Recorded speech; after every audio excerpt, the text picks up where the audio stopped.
This is the Time Is Now podcast, presented by IRG. Hey everyone, welcome back to another The Time Is Now podcast. And today we are going to talk with Maria, a mortgage broker here in South Florida, and Gujan, which she is a new agent here in IRG and also a new agent in the industry. So not only this helps buyers and sellers that are looking to sell their property or buy a property with finance, but also new agents that need to know a little bit more about this subject because it's very important in our industry. So first of all, Gujan, please introduce yourself to everybody. Where are you from? What your expectations with real estate and where you're standing right now? Well, my name is Gujan and my last name is Yunal. So I was the hotelier 25 years and minimum 25 years. And I always loved being in hotel business, and I was the sales manager. And the last hotel that I was in, I was like the complex sales manager for 3 properties, DoubleTree and Hyde Resort and Hyde Beach, which all of them are in Hollywood. So everything was going awesome until this COVID hit us last year. So unfortunately, our positions were eliminated, and because the sales we couldn't do anything, and so the hotel business started to going down, and I decided to be in real estate, which I always wanted to do real estate, but I was so lazy taking the class 63 hours and taking the test and taking the state exam. But then I said to myself, You got a little push. yeah, I said to myself, okay, It's I have to time. do this. Right. It's time. So thank God, everything was good, and I passed the state exam the second time because Nice. everybody was saying it's so difficult, which I studied a lot. So, and I started here in January. I guess it was like 12th of January. So I'm really, really new. I am so excited selling the houses or, helping the buyers or sellers or investors. And since I'm in sales, I love sales. So I'm sure I can do this. But since I'm There's really a learning new, curve. There's a this is learning learning. I feel like sometimes I'm in the middle of the ocean.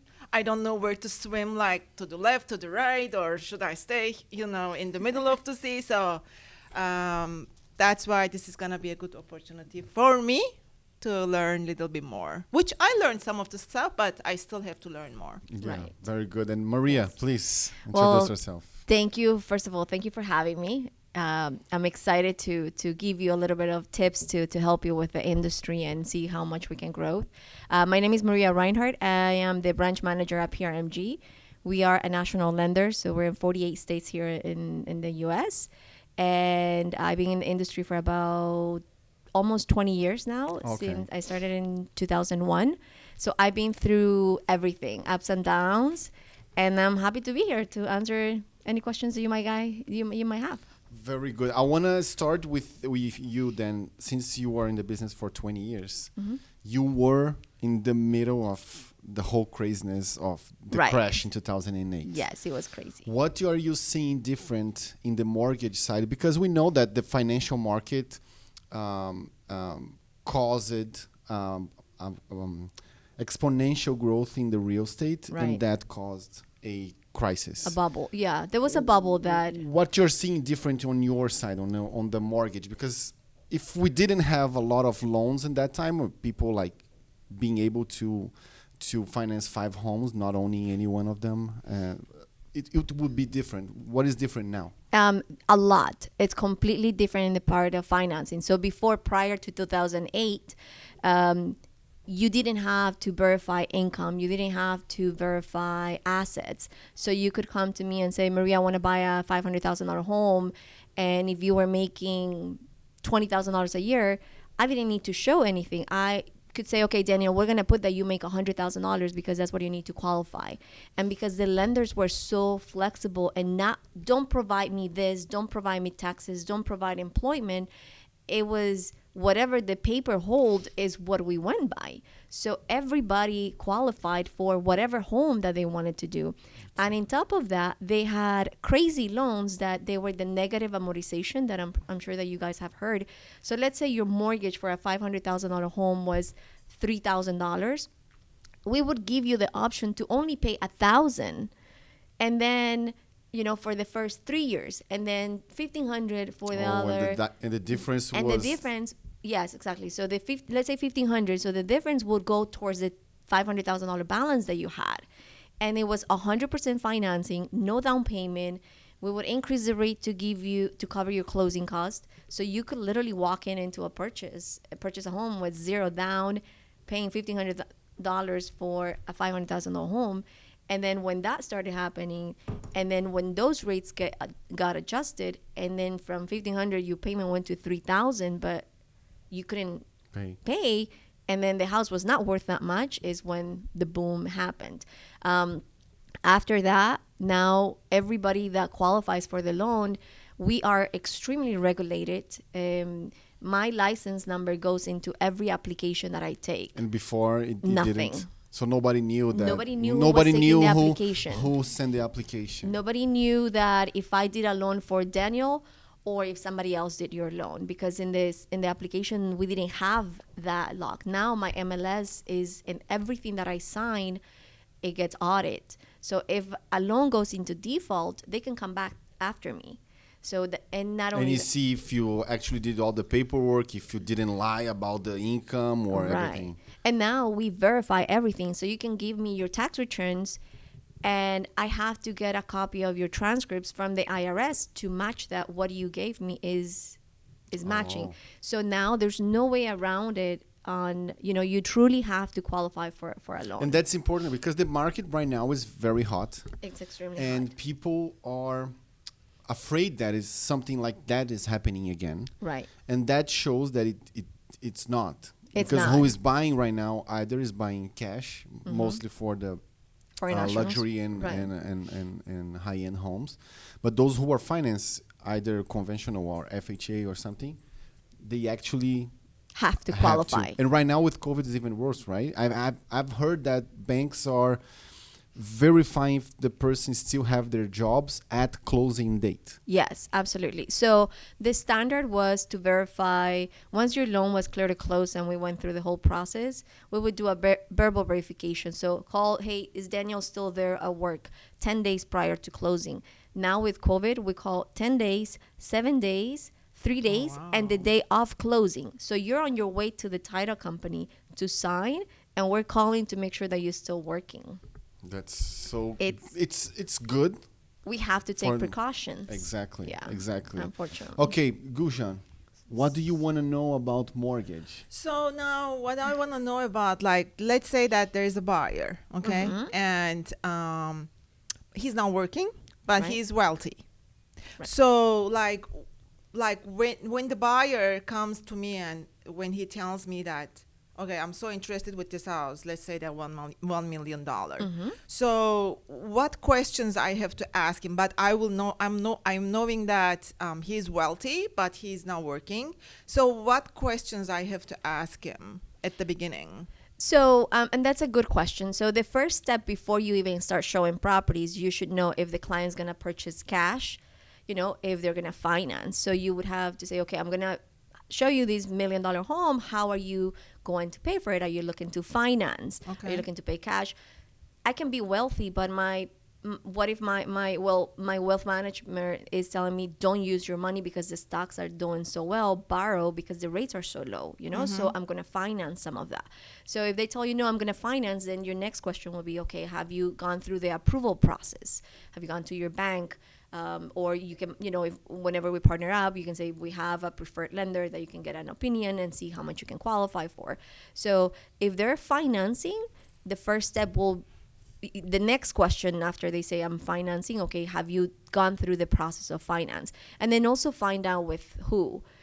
In this question that you're asking me, you know that the client is wealthy and wants $1 million home, but you don't know if he's going to buy a cash or not. If he's financing and doesn't work, there is an alternative program that we use that we can use their assets as collateral for the type of loan. Okay.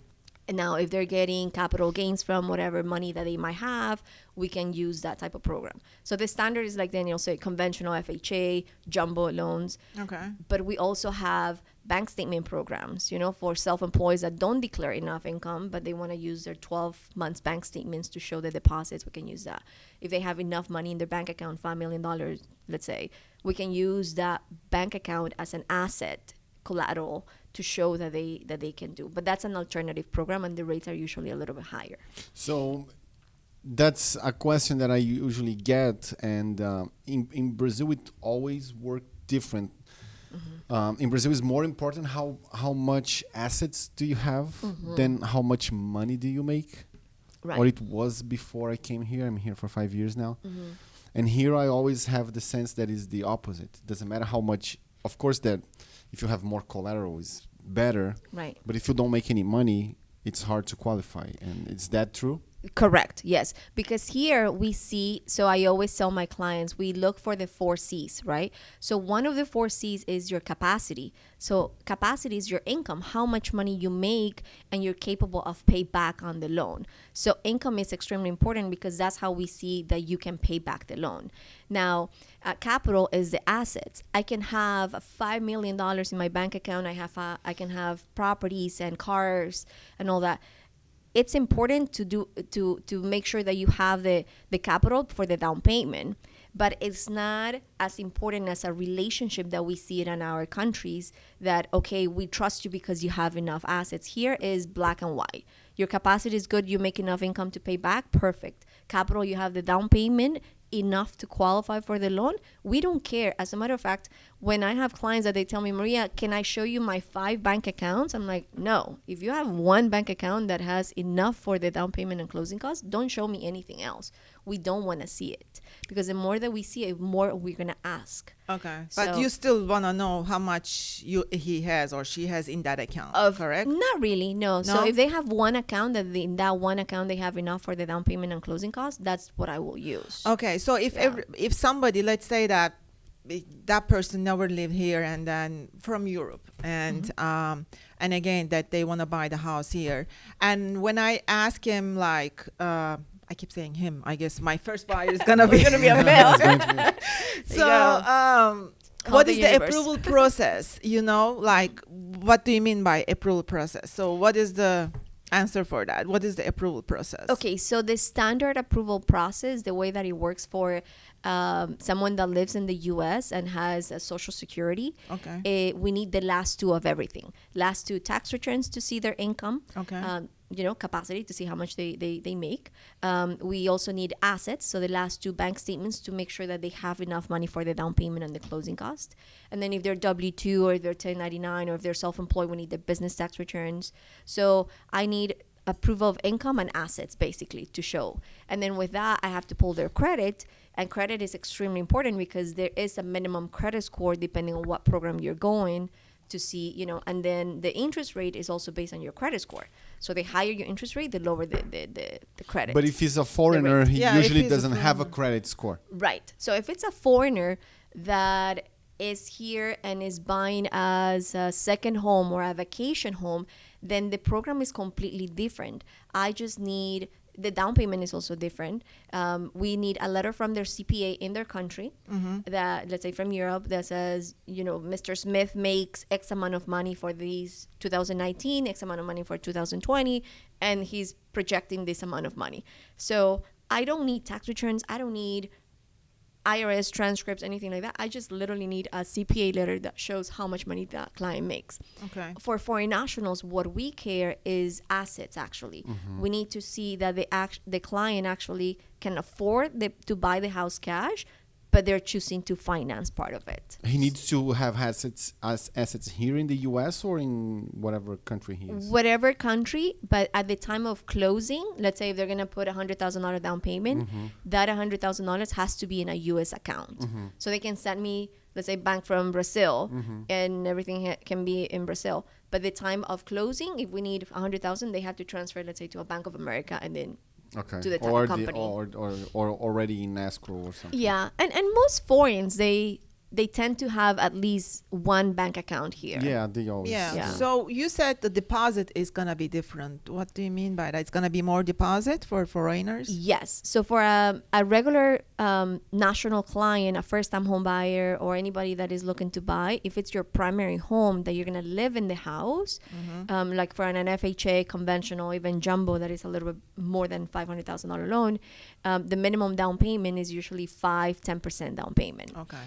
Even 3% in most of the cases as a first-time home buyer. For a foreign national, it's minimum 30%, Oh, wow. 25-30% down. Yes. It's really Because remember, we're not asking for a lot of paperwork. So Yeah. we want to make sure that the client has also, an investment, because they can walk And away with a 5% motivation down payment. to keep paying.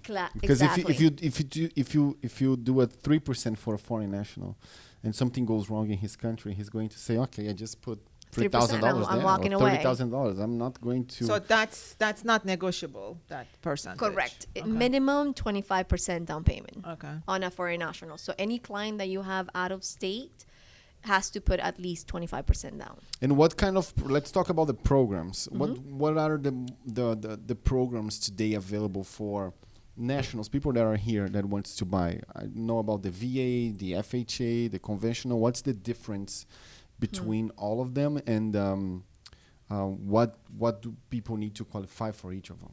Okay, so FHA, a lot of people think that because I'm a first-time home buyer, I need to do FHA. FHA is a program that is backed by the government. The minimum down payment is 3.5%.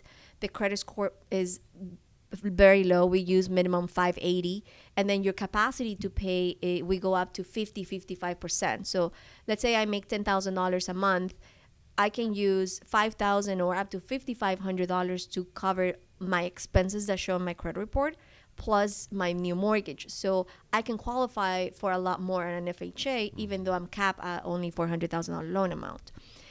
Conventional, instead of So just before move forward, so on FHA, 45 to 50% of what you make can you use towards the mortgage, the property tax, and the insurance. and whatever debt I have. So Okay, if you have credit cards, so okay. yes. So let's say, going back to the $10,000 income, let's use 50%. So I have $5,000 that's my capacity to pay my bills. So from my $5,000, I have $500 in student loans, $500 car payment, and $500 minimum credit card payments. So then I have $3,500 available. My mortgage, adding tax and insurance association, cannot be more than $3,500. Okay, got Yeah, it.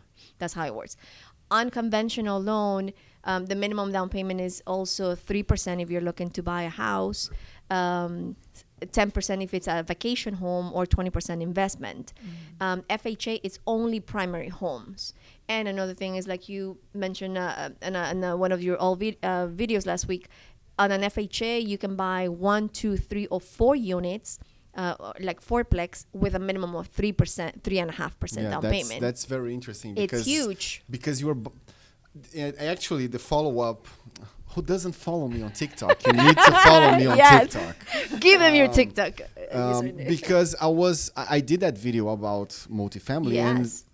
questions start to pop up, and one of the question was related to, can I use finance to buy it? And I said, okay. My friend Maria put a post the other day that you can use up to 4 units, because 4 units is still residential. After Right. 5 units or 5 units or more, it's qualified as commercial property. So Correct. you cannot use FHA, but you can use conventional loans or whatever. Right. And that's a very nice strategy, because what you were saying, number one, if you have a capacity that you can pay every month, Maria said mortgage, interest, property tax, and HOA.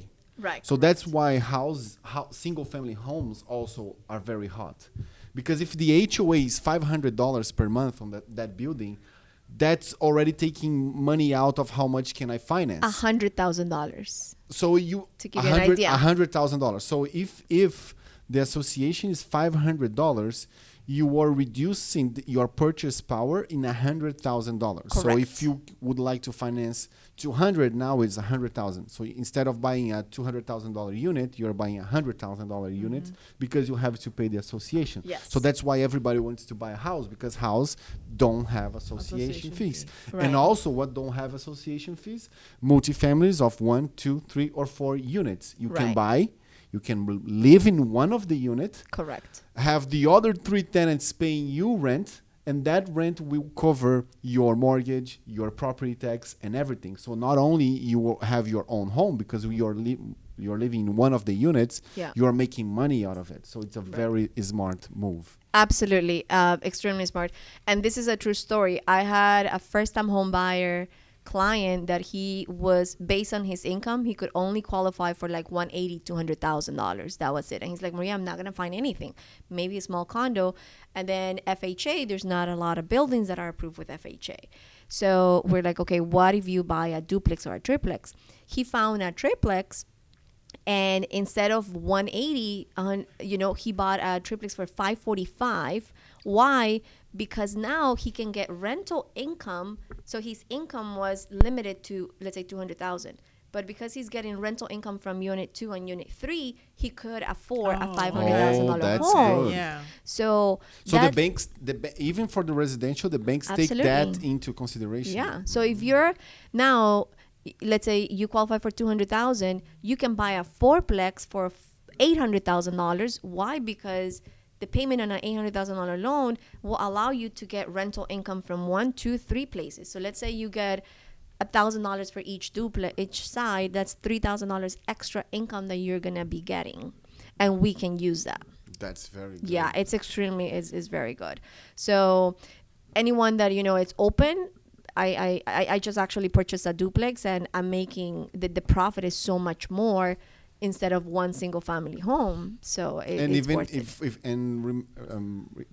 remembering for up to fourplex, you can Right. use FHA 3.5% 3.5%. Okay, so to get what does it take to get the 3.5% down? You have to be a first-time home buyer. To be Okay. a first-time home buyer, you can't have a mortgage or a FHA mortgage for the past 3 years. So if you owned a home, or if you currently own a home conventional and you want to buy FHA, you are considered first-time home buyer with okay. FHA. Okay. So anyone that hasn't owned a FHA loan in the past 3 And years. if you don't qualify for that, can you still use FHA for the lower rate, but you have to put up a higher deposit if you don't qualify because for of the what reason? 3.5%, or FHA is only for first-time home buyers? No, FHA, you can do FHA 10% down payment. Okay, Yeah, so 20% down payment. So they yeah. could, even though they are not first-time home buyer, they could do with FHA, but with a higher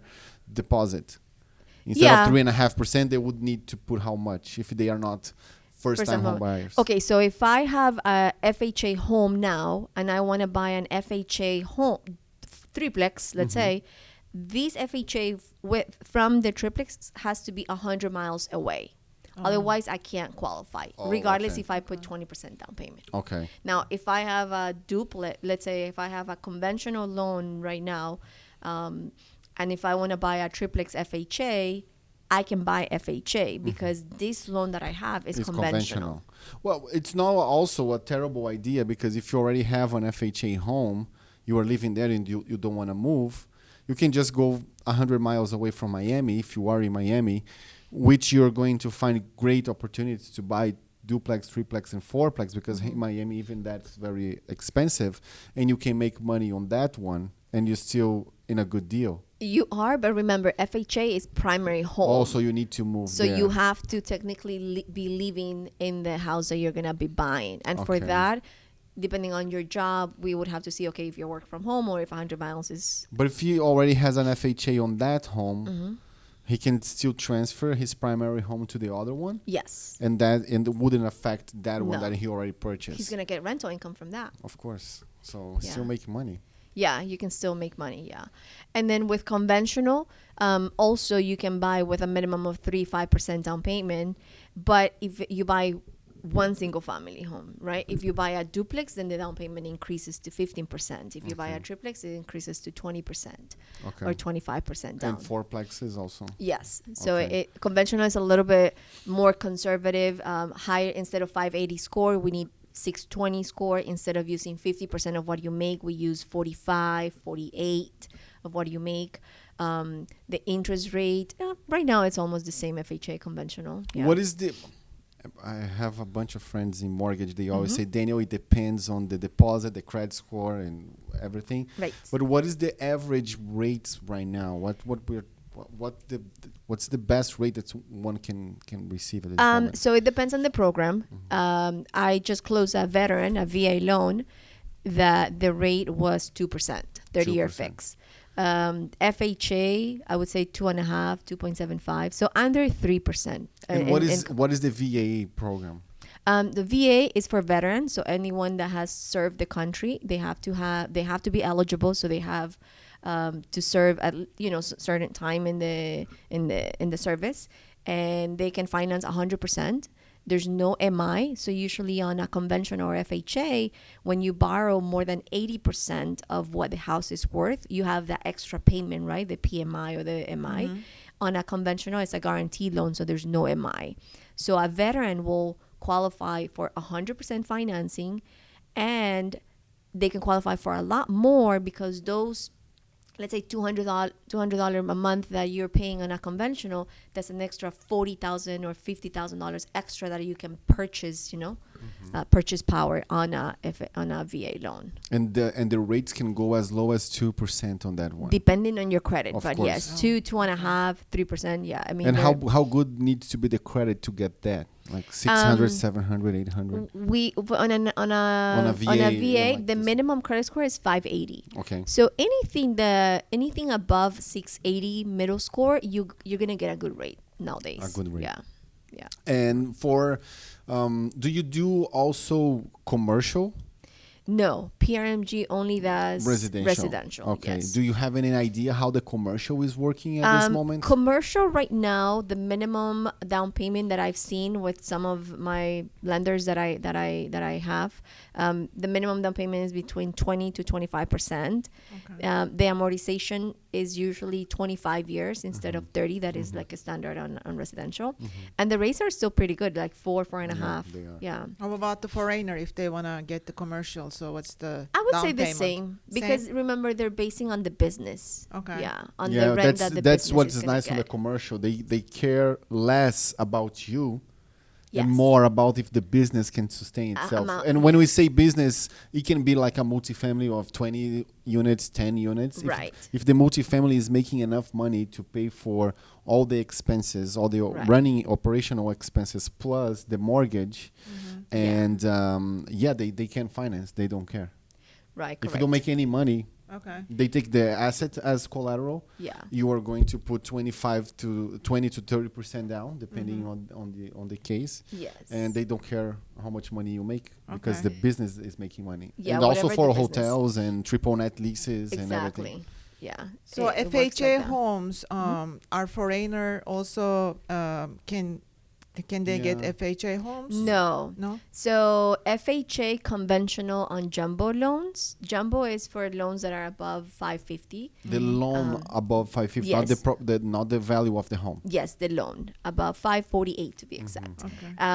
And that is only for people that have Social Security and they okay. have income here.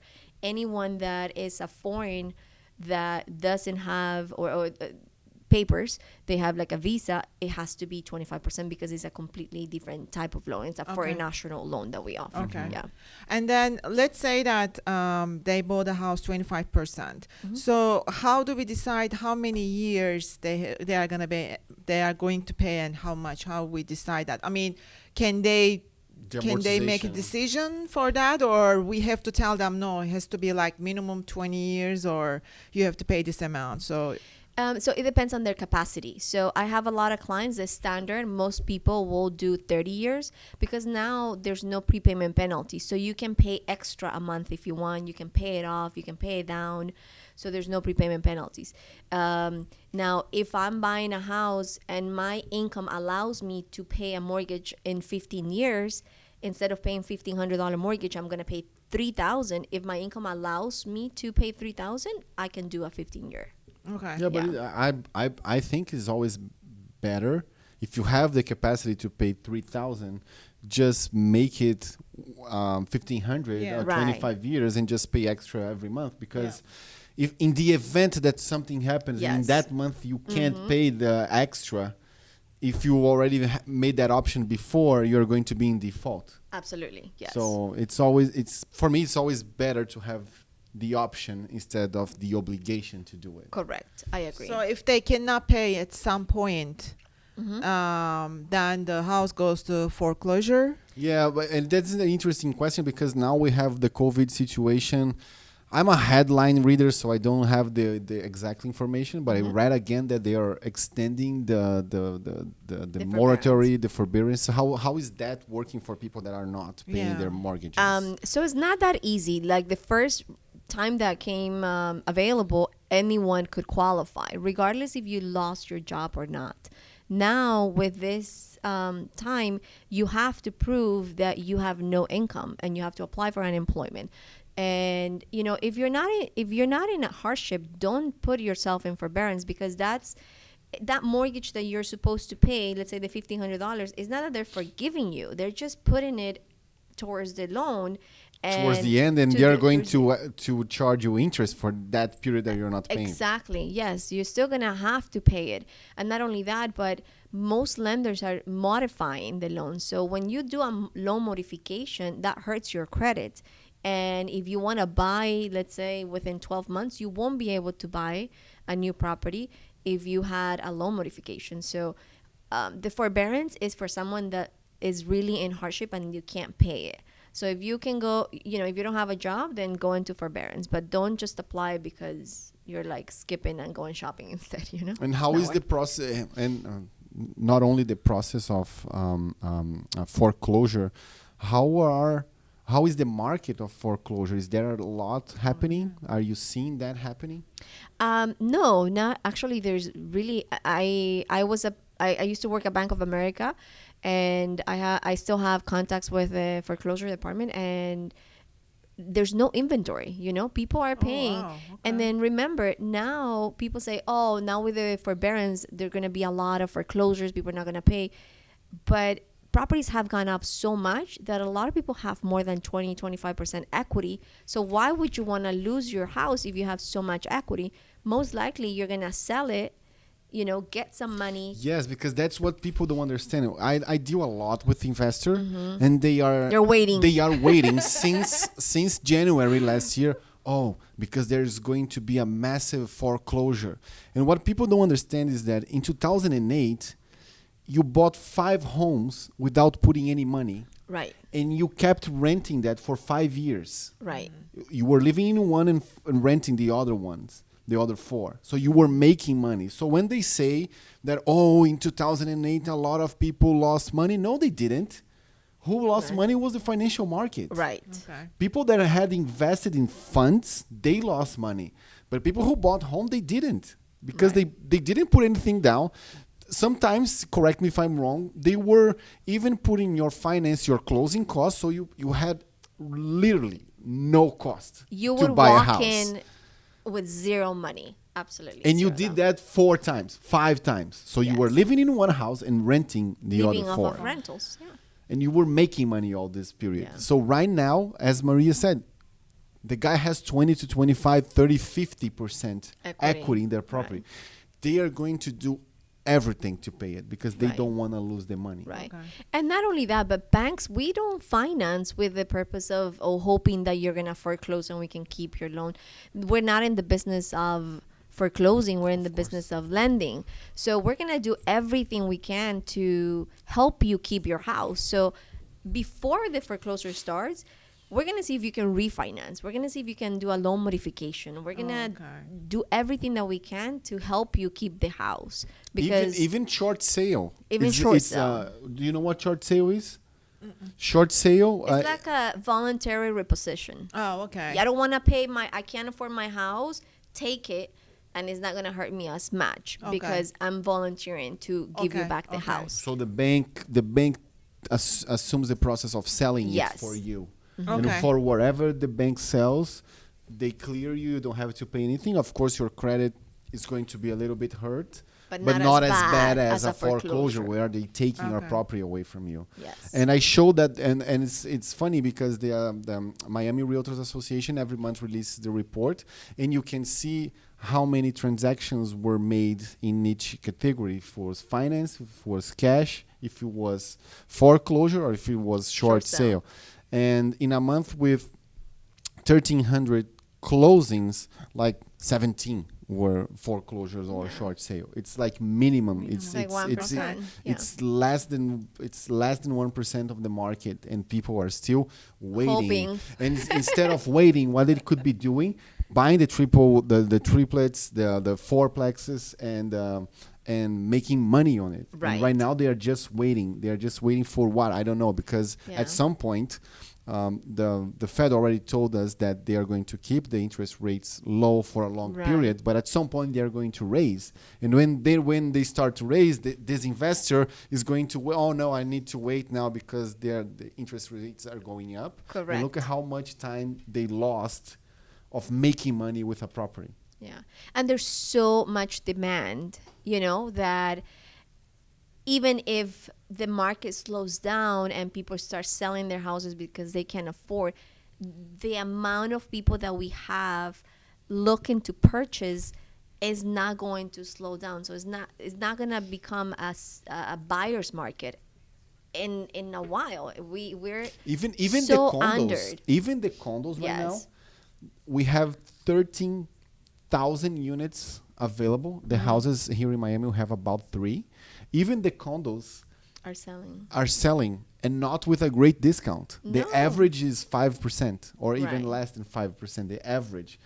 And, Yeah. and I'm working with a client that he keeps sending offers like Under. 15, 20% under, hoping that someone will take it. But people that are selling, number one, they have equity, so they are Right. not going to just give They're it not away. in a rush, Number right. two, they know there is a shortage of single-family homes. They are going to move into condos because they need something. And there's a lot of people coming to Florida. They will eventually sell. Right. So my question is, right now is the seller's market, right? Yes. Okay, so like in hotel business, there is a high season, low season, middle season. So it's the high season is January until mid-April, beginning from May through September, the hotel rates goes low, and beginning from October, it goes a little bit up, but January, February, March is the highest season. So is there anything like that in real estate business? Yes, it does. If you look on the Miami Realtors Association, you can see the graphic by month, which month sells the most. Right. And we have almost the same thing. We have a season that goes down and then goes up again. And here in Miami, usually the first and the second quarter are better. Summer goes down Okay. because people are traveling and everything, and then starts to pick up again. So yes, we have those seasons. So then if the house is $1 million right now, the house rate goes down when No, it's low season, or it's not like it doesn't affect like that, like in the hotel where the rates of a room goes down. It just slow the process. Okay. It's Yeah. just of course, if you are a seller that you really need the money, Yeah, that it's better that you select, if you can, the timing when you put your house in the market. But most likely is if you need the money, you can't wait until the next season to be hot, so you sell it. You just need to sell it, and you are going to take a loss anyway because you need the money. That's the Right. difference. Okay. Yeah. Of- It might take you a little longer because there's not going to be a lot of offers. In a hot season, you put your house, you do an open house, and probably within 2 weeks you'll sell it. And that's what's happening. Our friend here, one of our Yeah. agents, he sold his house this week. Oh, Rafael, yeah. yesterday, February 11. The house was less than a week in the market. There is a tenant. The tenant didn't let anybody go into the house to see it. He did a 2-hour open house last Friday, and he received multiple offers. And he said, I think it was 4 or 5 offers he received, and he sold it. That's it. And the tenant only leaves in March. So the person that bought it with the tenant there. The closing is going to be in March after they leave. the house. But there's a hard deposit already. He sold the house. That's it. Yeah. That's It's how crazy. I mean, people are in regular homes. I see my realtors doing open houses. We have 15, 17 offers. People making lines to look at the properties outside. So is this like a local or is No, just it's the national. foreigner? Like, No, it's no. is no. there any Both. country No, that no. makes the percentage the most? No, Or? yes, there's Canadians are very, very much here. Brazilians are, I think they are the third one, the biggest. There's a lot of Argentinians, but right now it's local market. It's Local local market. because the foreigners cannot come in. Yeah. It's foreigners local cannot market. come Yeah. Totally local.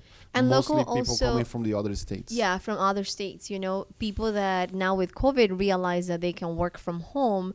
And if you're in San Francisco, you're living in a studio or in New York in a studio $500,000. With $500,000 here, you can live down here in Brickell and have a one beautiful Yeah. place with Exactly. ocean view. So we have a lot of people from up north moving down, not only because of the weather, the city is beautiful, and the cost of living is so much cheaper than what Okay. they pay there, and they have the same salaries, you know. Yeah. Okay. Yeah, so Maria, the time is now. the time is now. Everybody, you know, and I do have clients that are like, I'm gonna wait, the market's gonna crash again. Oh yeah, I heard that as well. Like people keep saying that the market They, is gonna people crash keep again. saying that, well, the last crisis was 2008 since 2010. Because if you know why? Publicity. If you Yeah. nobody's going to show up in the news saying the market it's great and be recognized for it. But if you say the market is going to crash, eventually you are going to be right because that's how economy works in cycles, and one day it's going to crash. And if you repeat that for 15 years and you've been wrong for 15 years, and in 1 year you say, I said Yeah, I've exactly. been 15 years that I'm saying, okay, so for the last 15 years you didn't make any money because you were waiting the crash, and now it has a crash. The market crashed. So what? Yeah. What? If you have the income and the credit, and you find the right property, I think there shouldn't be any hesitation. You know, if the numbers make sense, buy it. Don't wait. I always tell my clients, if you have everything ready, and if you're ready, you're still paying a mortgage. You're just paying somebody else's mortgage when you're renting. So why Exactly. would you pay somebody else's mortgage when you can pay your own and buy it now? If you, let's say, if the market doesn't go up or slows down, all you can say is, okay, I'm going to sell it in 5 years for what I bought it. And that means that you live there for free, you know, because you're breaking even. I loved the idea of buy the multiplex with the FHA. Absolutely. Everybody should be doing that. Everybody. should be doing Yes. that. Yeah. Live in one unit, Yeah, rent the other exactly. You're ones. going to Yeah. make money. It's not Yeah, even, you're gonna make money. You're going to make money to live in your house. Exactly. That's it. Your house is making you money. The Yeah. only way a house make you money is that way. It's absolutely that way. Yeah. All the other ways, they are expenses. Yes. That's the only way to make Yeah. money with your house. Yeah. Or rent, you know, or your investors. Instead of buying one big house, tell them, what if you invest in a duplex? These are real numbers, and I can show you my statement. My mortgage on my duplex is $2,800, and I make $43 a month from both sides. Wow. If That's it good. was a house, I would have to probably break even, you know, and Yeah. I would still be fine breaking even. But why would I break even when I have the ability to buy a duplex and make 2 rents? If someone leaves, I still have kind of enough income to cover my mortgage. And that's the beauty of multi doors, as I say. Yes. Because if one person leaves, you have the other ones paying for you. Yeah. Yeah, yeah. Exactly. So buy it now, qualify, do your taxes. Yeah, and qualify before sending an offer, because the market is so hot right now. If you need to finance and you send an offer, continue to finance, and you don't have the finance approve it, you're not going to take You're it. not gonna take it. Yes, yeah, definitely. You need to know what you qualify, how much money you need. You know, because it's not only the down payment. You need money for the closing costs, for the escrows, for the inspections. Yeah. So you need to know how much you need. Yeah, and your credit. And it's always good to see the rate and what type of loan and shop around. Maria, thank you very much. Thank you. It was very informative. I have glad. a lot of content to extract from this. Yes. Thank you very much. Of And thank you, course. Gujan. Thank you. I hope it helped you Yeah, also. thank you. It Yes. was very good. Thank you so I'm much. glad. Thank you, Thank you. guys. Of course. Nice. Was very, very nice.